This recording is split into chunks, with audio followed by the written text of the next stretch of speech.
काम तभी आपको प्रबल वेग से परास्त करता है जब आप कोई क्रिया का आश्रय लिए हैं, किसी व्यक्ति का आश्रय लिए। अगर आश्रय न ले तो ऐसे उठेगा और शांत हो जाएगा। जो विषय आपको बहुत परेशान किए हैं, आप जानबूझ करके खुद अपना नाश कर रहे हैं। दो बातें तत्काल हमको परास्त करती हैं। सच्ची मानिए, एक बार इस मन पर विजय प्राप्त करने की चेष्टा कीजिए। यदि आपके मन में काम आता है और आपने किसी से भी ऐसा संबंध रखा है, किसी क्रिया से, किसी व्यक्ति से, तो ये मन आपको वहीं जाके खड़ा कर देगा। मन जाके वही आपसे क्रिया कराने लगेगा। इसको सहारा मत देना, ये उड़ेगा, उड़ के फिर आपके अधीन हो जाएगा। जैसे जल जहाज का कौवा उड़ करके विश्राम जल जहाज में ही पाएगा, कितना उड़ेगा। अगर उसको कहीं कोई और जहाज या टापू मिल जाए तो वहां बैठ जाएगा। ऐसे ही आपका मन उड़ेगा, विषयों में जाएगा, पर आप कहीं कोई ऐसा स्थान ना हो, कोई व्यक्ति ऐसा ना हो, कोई क्रिया ना ऐसा हो जिससे मन को आश्रय दिया हो, फिर वो कर बैठेगा, वो वहां पहुंच जाएगा, वो वहां खड़ा कर देगा आपको। आश्रय न देना तो ये उड़ करके फिर आ जाएगा।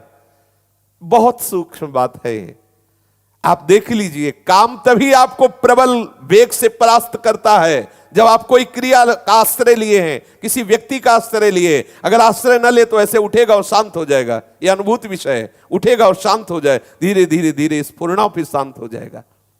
हम क्या करते हैं, कोई न कोई क्रिया, कोई न कोई दृश्य, कोई न कोई व्यक्ति, कोई न कोई शरीर आश्रय ऐसा लिए हुए हैं जिससे मन हमको विवश कर देता है, और वैसी चेष्टा उस व्यक्ति के पास पहुंचा देना, वैसा दर्शन, वैसी बात बन, मन फिर हमारे अधीन नहीं, फिर हमें मन के अधीन होना पड़ता है।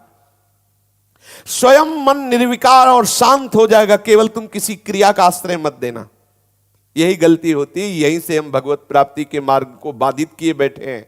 देख लीजिए, यही हम बाधित किए हुए बैठे हैं। बिल्कुल सावधान हो जाइए। ये छोटी मोटी क्रियाएं करके अपने मन को आप जो विश्राम देने की बात सोच रहे, कदापि नहीं हो सकता। जब मन में वेग आता है तो ऐसा लगता है हम ऐसी क्रिया कर लें, ऐसी चेष्टा कर लें तो मन शांत हो जाएगा, फिर भजन करेंगे। बहुत बड़ी चूक है, वो आपको नष्ट कर रहा है, आप जान नहीं पा रहे हैं। मन के दो कार्य हैं, एक है विषय का अवलंबन और दूसरा है विषय का चिंतन। ये किसी न किसी विषय का सहारा ढूंढता है। आप देख लेना, हमारे भ्रष्ट होने का कारण हमारा कोई न कोई सहारा है किसी भी विषय में। आप देख लीजिए, जो विषय आपको बहुत परेशान किए हैं, आप जानबूझ करके खुद अपना नाश कर रहे हैं। इसमें किसी का तर्क काम नहीं करेगा, क्योंकि उसी मार्ग में चले हुए हैं।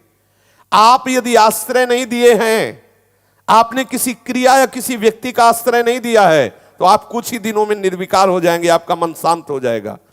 यदि कोई क्रिया या किसी व्यक्ति का आश्रय दिए तो आप फिर नष्ट हो जाएंगे। मन की दो चाल है। सबसे पहली चाल, वो आश्रय पकड़ता है।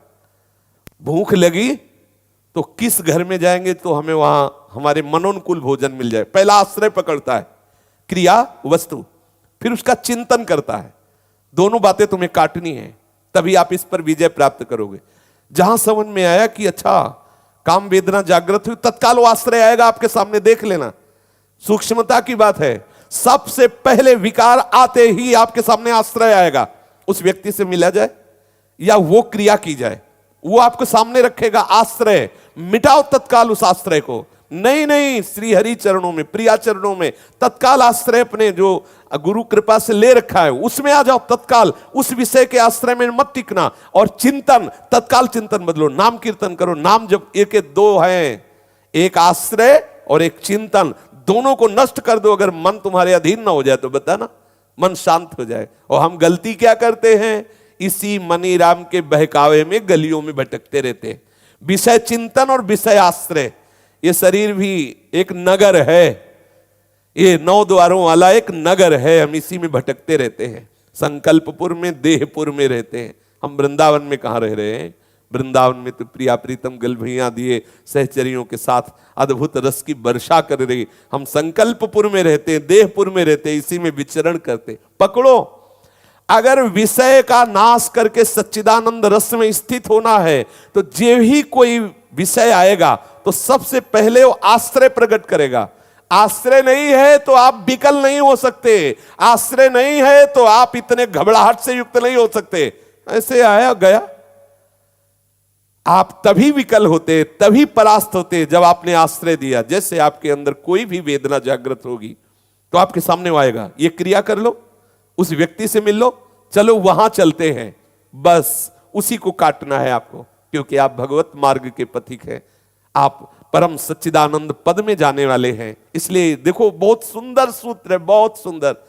दो बातें तत्काल हमको परास्त करती हैं, उस विषय का आश्रय और चिंतन, पीछे भोगे हुए या सुने हुए या भोगने की लालसा से संबंध बनाए हुए, उनको मिटाना होगा यदि आप वास्तविक परमार्थ में चलना चाहते हो।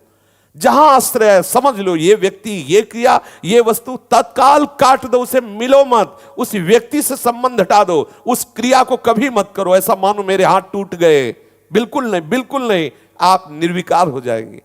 इतनी शीतलता, इतना आनंद कि आप नाचोगे एकांत में। सच्ची मानिए, एक बार इस मन पर विजय प्राप्त करने की चेष्टा कीजिए। इसके दो सूत्र हैं, पहला है आश्रय, दूसरा चिंतन।